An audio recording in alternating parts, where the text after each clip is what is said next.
오늘 우리에게 주시는 하나님의 말씀은 민수기 28장 16절부터 29장 11절까지의 말씀입니다. 민수기 28장 16절에서 29장 11절까지의 말씀 우리 함께 읽도록 하겠습니다. 첫째 달 14째 날은 여호와를 위하여 지킬 유월절이며 또 그 달의 15째 날부터는 명절이니 이래 동안 무교봉을 먹을 것이며 그 첫날에는 성회로 모일 것이요 아무 일도 하지 말 것이며 수송아지 2마리와 순양 1마리와 1년 순양 7마리를 다 흠없는 것으로 여호와께 화제를 드려 번제가 되게 할 것이며 그 소재로는 고운 가루에 기름을 섞어서 쓰되 수송아지 1마리에는 10분의 3이요 순양 1마리에는 10분의 1을 드리고 어린 양 7에는 어린 양 1마리마다 10분의 1을 드릴 것이며 또 너희를 속죄하기 위하여 숫염소 1마리로 속죄제를 드리되 아침에 번제 곧 상번제 외에 그것들을 드릴 것이니라. 너희는 이 순서대로 이래 동안 매일 여호와께 향기로운 화제의 음식을 드리되 상번제와 그 전제외에 드릴 것이며 7째 날에는 성회로 모일 것이요 아무 일도 하지 말 것이니라.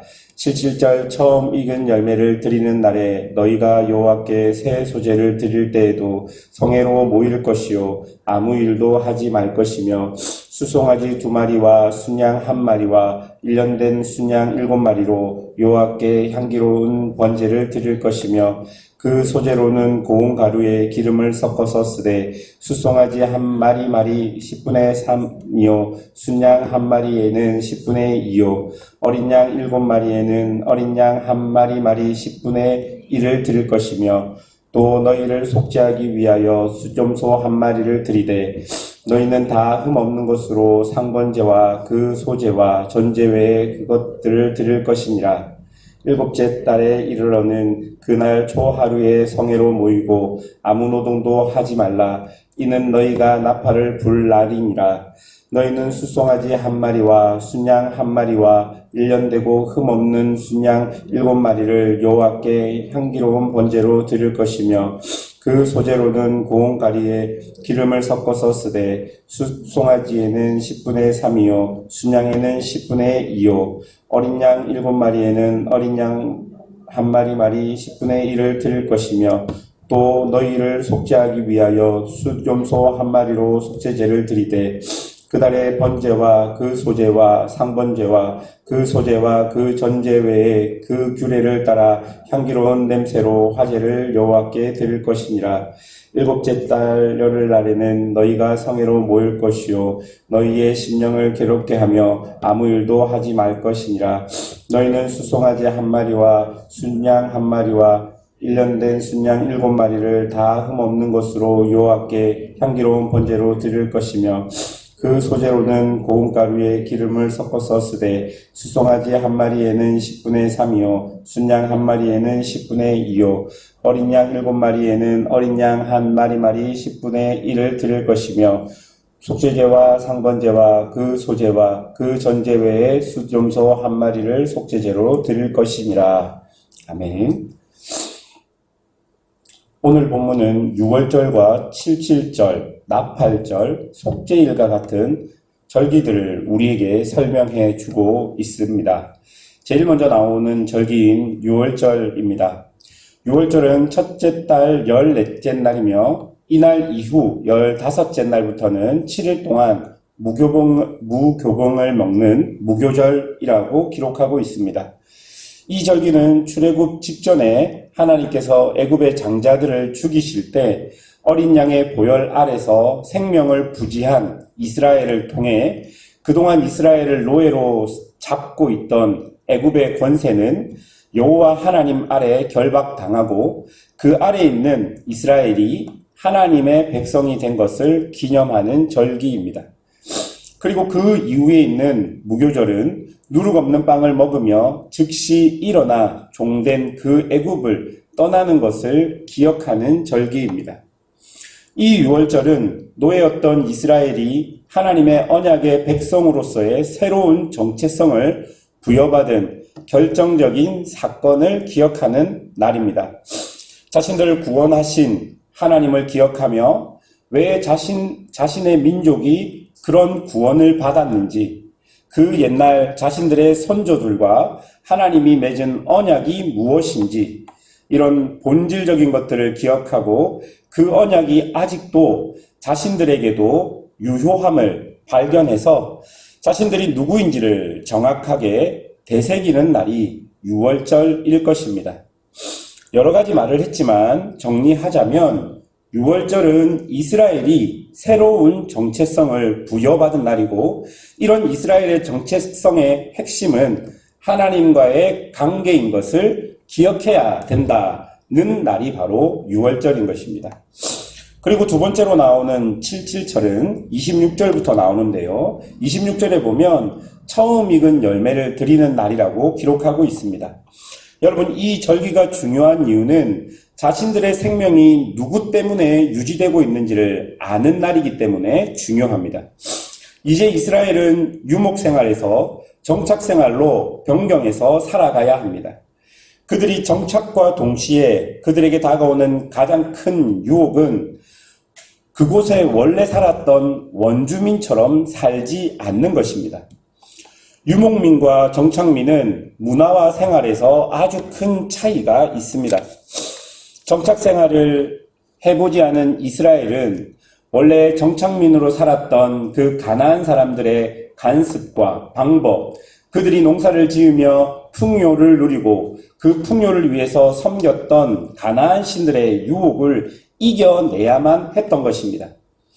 그렇게 처음 익은 열매 앞에서 가나안의 방식이 아니라 하나님과의 언약 관계 안에서 하나님께서 주시는 이른 비와 늦은 비의 은혜를 기억하며 나의 생명의 주권이 하나님께 있다는 것을 확인하는 시간이 바로 77절인 것이죠. 하나님께로부터 나의 생명이 유지되고 있다는 것, 그것이 바로 77절의 의미입니다. 29장 1절부터 보면 나팔절이 나옵니다. 일곱째 달은 이스라엘에게는 또 다른 의미가 있는 중요한 달입니다. 이스라엘은 일곱이라는 숫자에 안식의 완전함, 하나님의 충만함의 의미를 많이 부여했습니다. 이 일곱째 달은 마치 이스라엘이 하나님의 완전한 안식으로 들어가는 달을 의미했던 것입니다.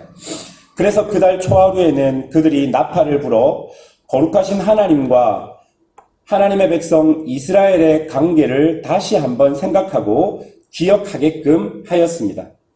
그렇게 나팔을 부는 절기가 지나고 나면 바로 대속죄일이 기다리고 있었던 것입니다.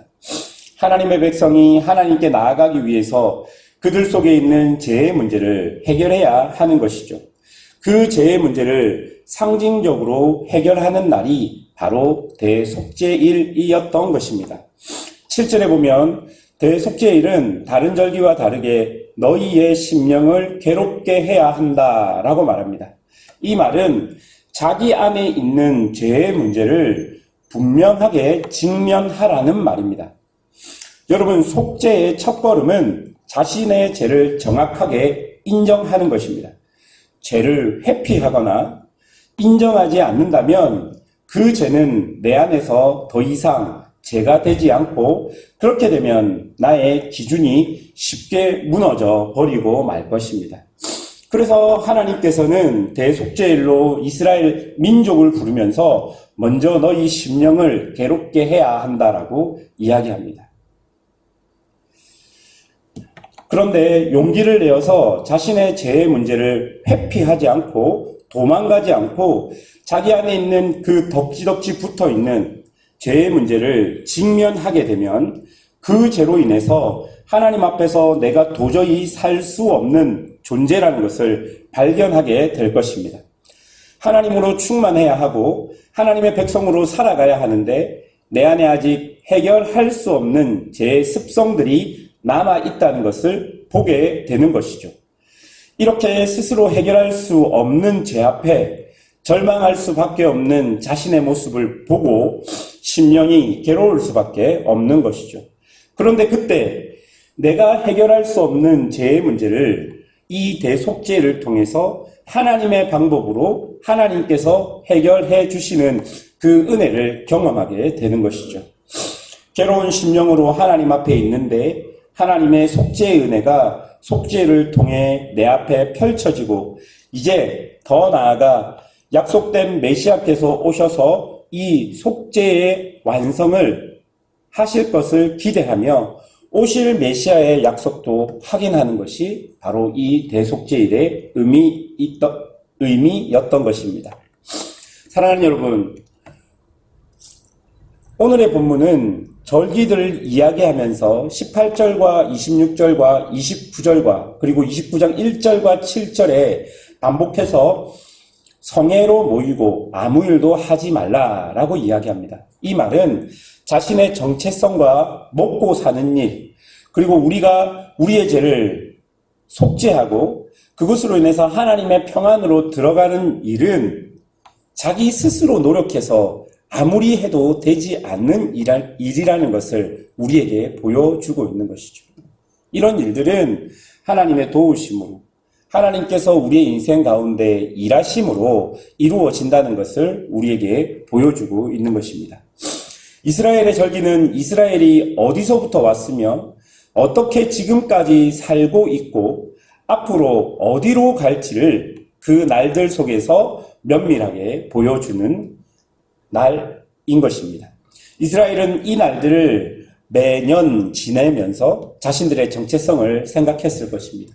그리고 자신들의 자녀들에게 이 날은 하나님께서 우리 민족을 이렇게 보살피고 이렇게 우리를 먹여주셨고 인도하셨던 날이었다는 것을 자신들의 자녀들에게 그 절기의 모든 행사들을 통해서 제사들을 통해서 교육하고 보여주었던 날이었던 것입니다. 유월절을 통해 자신들의 정체성이 하나님과의 바른 관계 속에 있다는 것과 그 관계 속에서 하나님의 이른 비와 늦은 비의 은혜로 자신들이 먹고 살 수 있다는 그런 은혜의 하나님을 발견하고 이제 그들이 스스로 절대 해결할 수 없는 죄의 문제를 하나님께서 직접 은혜로 해결해 주시고 완전한 평안과 충만함으로 인도하신다는 그 약속이 매년의 시간을 통해서 그들에게 주어지므로 그들이 어디를 향해 가는지를 고스란히 보여주고 있는 것입니다. 이런 이스라엘의 절기는 이제 우리 구주 예수 그리스도로 인하여 완전히 다 갱신되었습니다. 영적인 이스라엘인 우리는 이제 그리스도인으로서 유월절 어린 양 되시는 예수님의 보혈로 새로운 정체성, 그러니까 새로운 피조물이 되었습니다. 이제 우리의 정체성은 예수님이십니다. 그래서 우리는 예수님을 닮아가야 하는 것이죠. 또한 예수님은 일용할 양식을 우리에게 주시고 또한 더 나아가 자신의 몸을 우리에게 내어주셔서 우리의 육신의 문제뿐만 아니라 영적인 문제, 이 모두를 해결하시고 우리를 하나님의 완전한 평안, 완전한 충만으로 지금도 인도하고 계시는 것입니다. 사랑하는 여러분, 우리의 생명은 하나님 손에 달려 있습니다.